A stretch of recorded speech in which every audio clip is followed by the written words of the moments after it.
So for a while now I've been collecting all my empty beauty products, so makeup, skincare, like fragrance bottles as well, and today I really wanted to do a review on all of my things that I've used up and give you my opinions on them. And I've also got a couple of things that I didn't finish and just can't finish because I don't enjoy them at all. So there's a lot to cover and I'm just going to dive straight into them now. So I'm going to start off with cleansers. My most recent empty is this Bioderma Micellar water. It is so cute. So I know it takes off makeup really well, but a friend of mine actually uses it as a cleanser in the morning. So I use it as a cleanser with that purpose, and I really loved it. It took off all the dirt and everything, all the nasties that I needed. It's really soft and gentle. I guess the only issue that I wasn't happy with was that it uses the single-use cotton pads, and I think my next step is probably to get some reusable cotton pads. Sustainability is something that is definitely on my radar at the moment, so I think if I do purchase this in the bigger bottle, it will be when I have my reusable cotton pads. My next cleanser is the Banila & Co. Clean It Zero Balm, and if you watched my most recent favorites video, I have repurchased the rebranded tub. So I really like this product.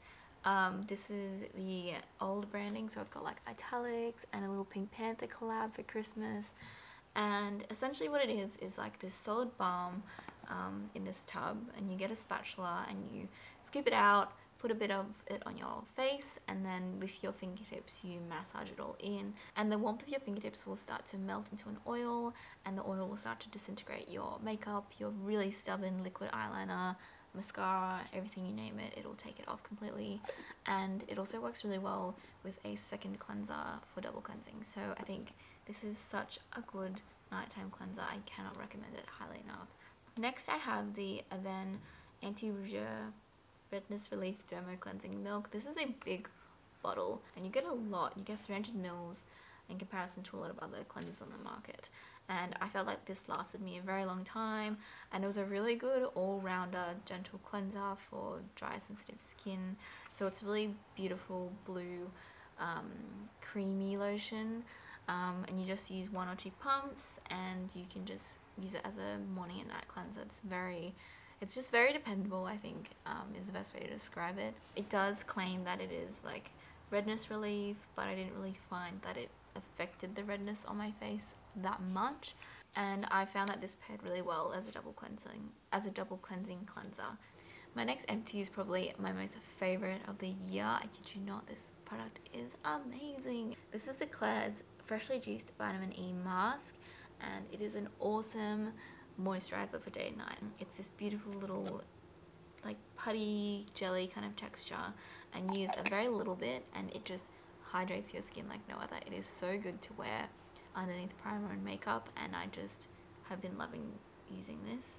In particular, it's been working really well in the autumn winter months, like in the colder seasons, and I have just loved it. The only issue I didn't love was like the hygiene aspect, because you are putting your fingers in this jar every day. This is the Embryolisse moisturizer. It is one of those cult French pharmacy brands that you've got to try once in your life, and yeah, I really like this one. This one is like a really rich, like emollient texture. It's really creamy on the skin and it just feels really luxurious. I really liked using this underneath my makeup, and I also use this moisturizer during the day and night because I felt like it was hydrating enough to use at night time.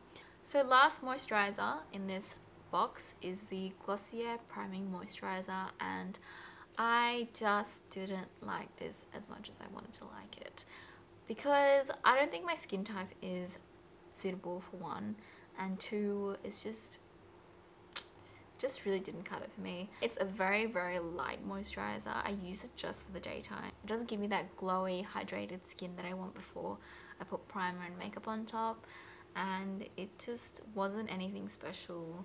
It was really light, it was unscented, which is great. Apparently this one is inspired by the Embryolisse, but I just don't think it's even on the same level. Onto the makeups. I've got a couple of primers that I want to talk about. I've got 2 primers that I want to talk about.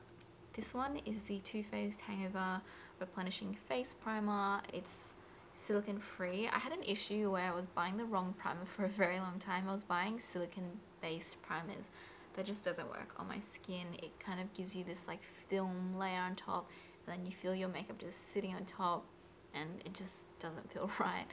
But yeah, this one is so much better. It feels like a moisturizer on top of your moisturizer, so you just feel extra glowy. I really also love that like sticky tacky feeling in a primer where you know that the foundation will adhere to your skin. And I also really like the packaging of this. So this one's got a really cool pump on it, and it's got this really sweet coconut scent to it that I really like. And my other primer is also coconut based. So this is the Marc Jacobs coconut primer, and I loved this primer. It was so good. My friend Gigi gave this to me. Thank you, Gigi, because I would never have known that this product would have existed without you. Yeah, I love the packaging. This silver detail as well as the frosted glass is just so luxurious. The scent itself is coconutty, but a lot more subtle and not in your face as the Hangover one is. So with this one, a little product goes a long way. I used about half to 1 pump for the whole face, and it's just like an instant hydration primer.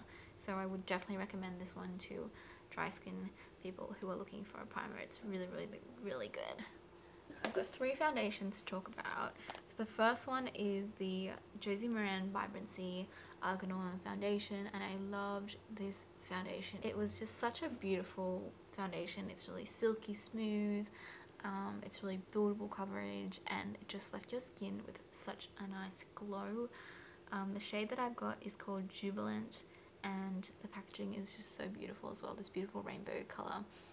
I used this during the summertime, and this worked really well with the Hangover primer, but I also found that it would definitely like melt off my skin. Like the staying power was not very much there. It was just more about the finish and the glow and just looking really natural.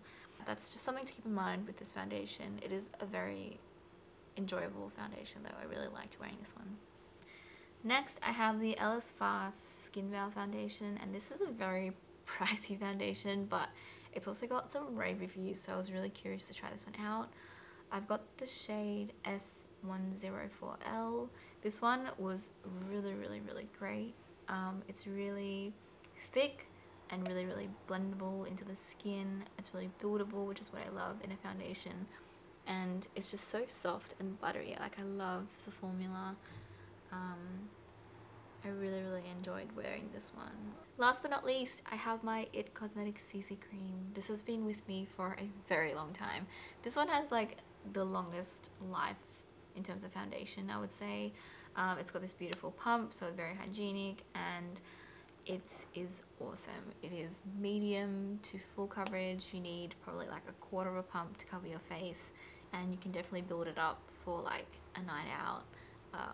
It was just such a dependable CC cream. It makes your skin look like skin, and it does keep that kind of dewy, radiant texture. I've got one mascara to talk about, and it's the Kevyn Aucoin The Volume Mascara. It's got this beautiful, sleek packaging in that Kevyn Aucoin gradient, and it's nice and skinny, and the wand is really nice and skinny to like get up on your little top and bottom lashes. I've got a love-hate relationship with mascara because I've got Asian lashes that are short and stick straight, and my bottom lashes don't go down, they actually stick up, so it's quite hard to put mascara on without it transferring or smudging or just moving around a lot. So I was curious to try the tubing formula. So the tubing formula is that it coats your lashes and then it sets, and then at nighttime with warm water or like a cleansing balm, you just rub it on your eyes, and then it kind of disintegrates into these little like rubbery balls of like mascara, and it's just so easy to remove. So I loved wearing this mascara. It was so Asian lash friendly. I've got a couple of fragrances that I want to talk about that I finished using. The most recent is the Jo Malone Blackberry and Bay Cologne. This was my everyday perfume for a little while. The travel size lasts quite a long time, and I only use like 1 or 2 sprays on the daily. This one is really soft. I like my soft perfumes that are not kind of in your face. It's got grapefruit in it, blackberry and bay leaf in it. It's really, really nice and a bit dark.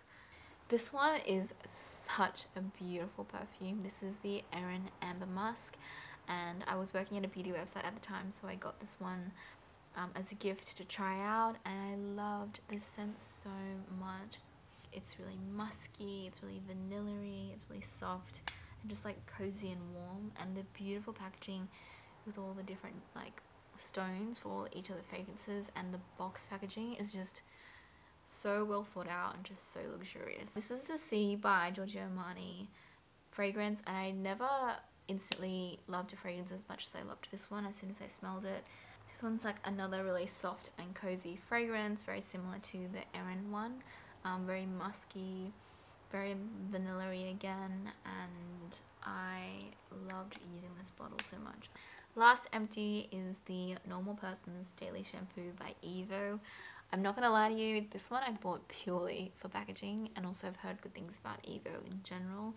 I love that it's so sleek and white, and that it's got some really cheeky copywriting. So this one is just great for, you know, normal hair, oily scalp, dry ends.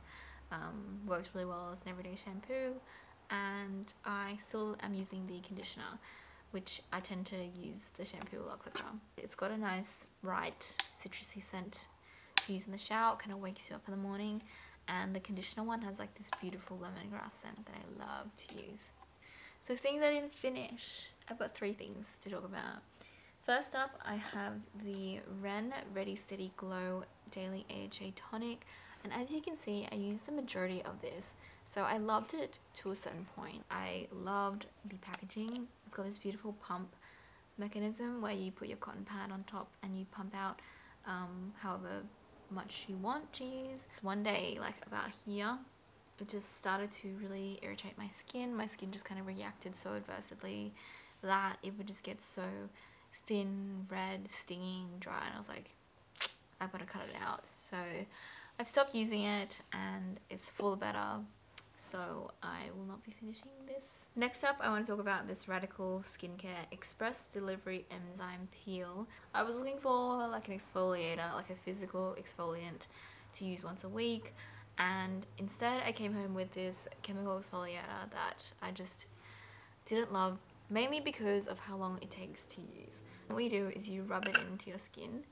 You gotta rub it in, and then it'll activate, and then you'll kind of see like dead skin cells starting to form. Once that's done, you put a bit more on, and you put it on this side. You gotta rub it in to activate it, and then dead skin cells will appear, and then you've got to rinse it all off.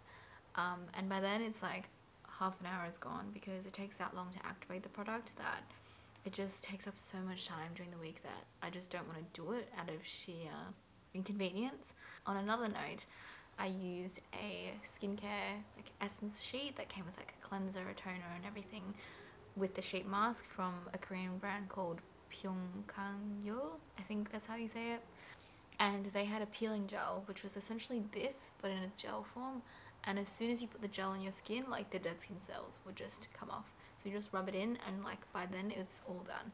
So that was like cutting the time so short in comparison to how long it takes to use this. And then my last non-empty is the Amorovitza Thermal Cleansing Balm. This brand is so beautiful and is incredible, but I did not love this cleansing balm. So it's this really thick mud kind of texture. It's supposed to be like a cleanser in the mornings and night, but I found it really heavy. I found it really residual. There's like this film on my skin that I just couldn't wash off. No matter how much hot water I put on my skin, it just wasn't washing off. It took me so much water to take it off. And then the only way I found out to take it off was to use a face towel, like a wet face towel, to just scrub off all the product off my skin. So that was just such a bad experience that I didn't use it ever again, and it's just been sitting in this box unloved for so long. So those are all my empties. Thank you so much if you've made it to the end of this video. Let me know if you've tried any of these products, or if you've got any recommendations for me to try out as well, and I'll see you guys in the next video.